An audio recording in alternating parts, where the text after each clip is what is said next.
ডাক দিয়া বলেন, আমি আল্লাহর উপরে যারা ভরসা রাখবে গো, আমি আল্লাহ সর্ব জায়গায় তাকে সাহায্য করব। ওই যে হযরতে আব্দুল উজ্জা আল্লাহকে মনে মনে বিশ্বাস কইরা নিছে, রাসূলকে রাসূল হিসাবে মাইনা নিছে। শিশুকালে তার বাবা মারা গেছে, চাচার তত্ত্বাবধানে লালিত পালিত হয়েছে। চাচা তাকে বাবার আদরে লালন পালন করেছে। লালন পালন করলে কি হবে? চাচার দিলের ভিতরে লাত আর উজ্জার প্রেম, আর আব্দুল উজ্জার দিলের ভিতরে আল্লাহর প্রেম। চিল্লায়ে বলেন সুবহানাল্লাহ।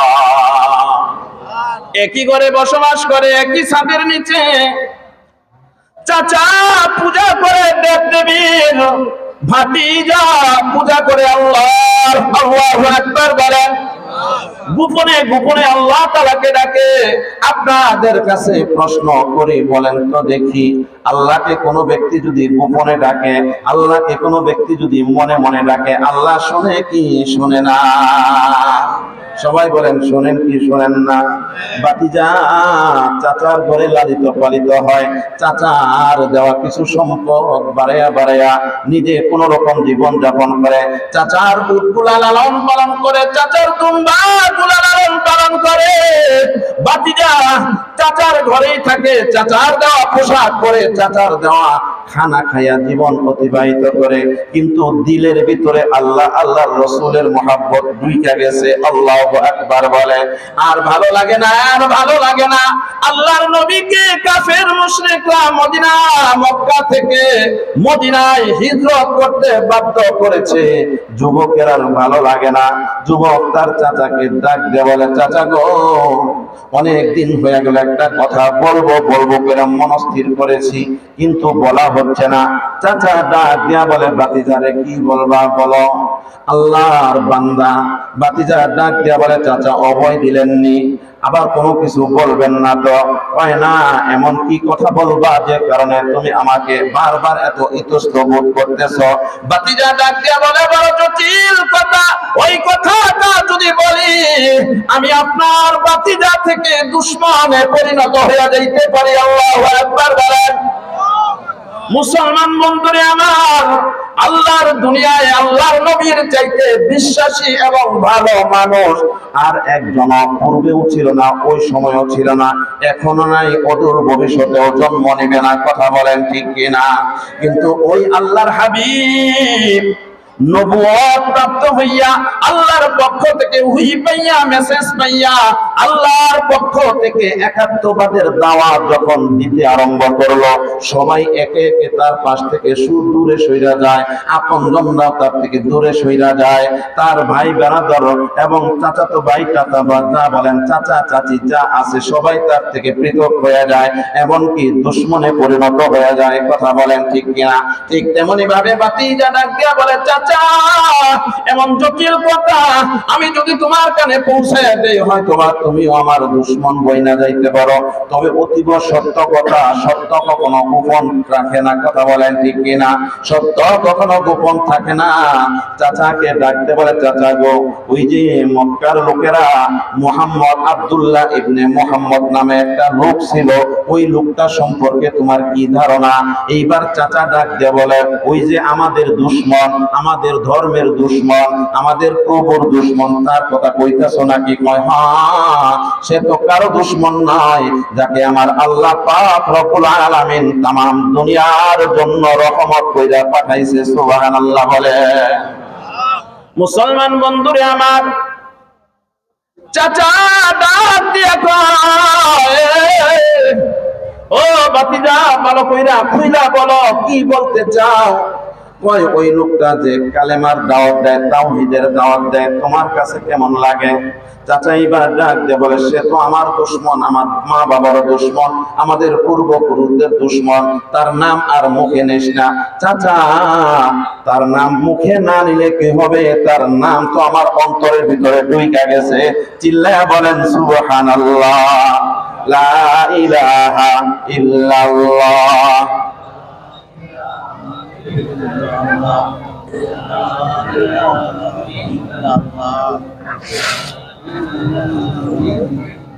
বিরক্ত হচ্ছেন আপনারা? কষ্ট পাইতেছেন? মুসলমান বন্ধুরা আমার, দিলের কান লাগাইয়া শুনতে হবে, দিলটাকে নরম কইরা শুনেন।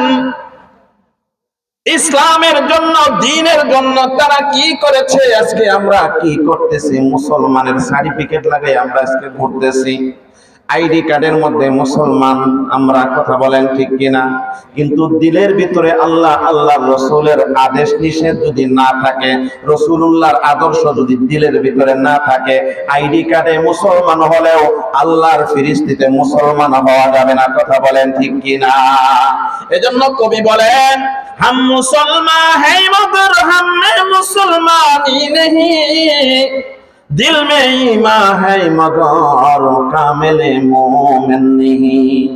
নিজেকে মুসলমান বইলা দাবি করি, আমার মধ্যে নামাজ নাই, আমার পরিবারের মধ্যে নামাজ নাই, আমার ঘরে রাসূলুল্লাহর আদর্শ নাই, আমার মধ্যে রাসূলুল্লাহর আদর্শ নাই, স্ত্রীর মধ্যে পর্দা নাই, নামাজ নাই, সন্তানদের মধ্যে নামাজ নাই, আমাদের সমাজের ভিতরে কোরআনের সুব্যবস্থা নাই, কথা বলেন ঠিক কিনা? এইভাবে মুসলমান নাম দিয়া শুধু কাজ হবে না। মুসলমান নাম লেখাইছেন তো লেখাইছেন, নিজেকে যদি মুসলমান বলে দাবি করেন, আল্লাহর রাসূলের যে আদর্শ, ওই আদর্শে আদর্শবান হওয়া লাগবে কি লাগবে না? লাগবে না? মুসলমান বন্ধুরা আমার, আল্লাহর বান্দা আব্দুল উজ্জা ডাক দিয়া বলে, ও চাচা, তার নামটা মুখে নিতে না করছেন তাতে কি হয়েছে? আমি তো তার দিলের ভিতরে বইরা ফেলাইছি, সে যে দাওয়াত দিছে আমার কাছে অনেক ভালো লেগেছে, এই জন্য মনে মনে তার দাওয়াত কবুল কইরা ফেলাইছি। চিল্লায় বলেন সুবহানাল্লাহ। দয়া করে এদিকে সেদিকে তাকাবেন না, এদিকে তাকাবেন। চাচা ভাতিজাকে ডাক দিয়ে বলে, ও ভাতিজা, শিশুকালে তোমার বাবা মারা গেছে, বাবার আদর কখনো বুকে মন হবে এটা তোমাকে বুঝতে দেই নাই, বাবার স্নেহে তোমাকে লালন পালন করেছি, আমরা যাকে মাবুদ বইলা মানি তুমিও তাকেই মানো, আমরা এইভাবেই জীবন পার করে দিতে চাই। চাচার কথায় ভাতিজা ডাক দিয়া বলেন, না না, আমরা এখন যেই আদর্শে আছি এটা সত্যিকারের আদর্শ না, এটা কোনো ধর্ম হইতে পারে না। ধর্ম হলেন আল্লাহ আমাদেরকে মুহাম্মদ নবীর মাধ্যমে যা দিয়েছেন ওটাই হলো সঠিক ধর্ম, ঠিক কিনা?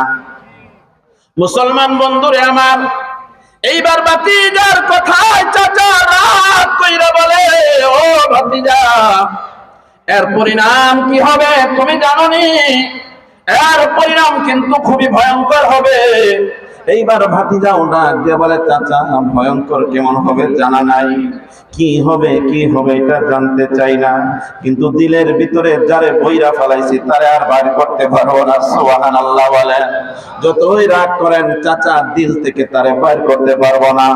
দিলের ভিতরে রব আর মনের মাঝে আমার নবী মুহাম্মদ মুস্তাফা সাল্লাল্লাহু আলাইহি ওয়াসাল্লাম।